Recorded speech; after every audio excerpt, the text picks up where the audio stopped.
আগামী 12ই অক্টোবর দেশব্যাপী।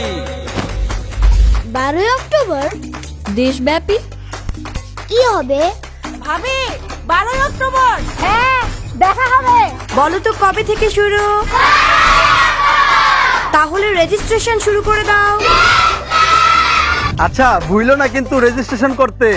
বলবো কেন? এই তো 17 ডিজিটের জন্ম নিবন্ধন নাম্বার দিতে হবে।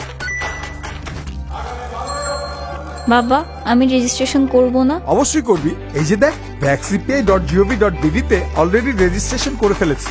বললেন না যেন 12ই অক্টোবর থেকে। সরকার এই টিকা বিনামূল্যে প্রদান করবে। টাইফয়েড টিকার 1 ডোজ হাসবে শিশু রোজ রোজ। 9 মাস থেকে 15 বছরের কম বয়সী সকল শিশুকে 1 ডোজ টাইফয়েডের টিকা প্রদান করা হবে। আজই রেজিস্ট্রেশন করুন।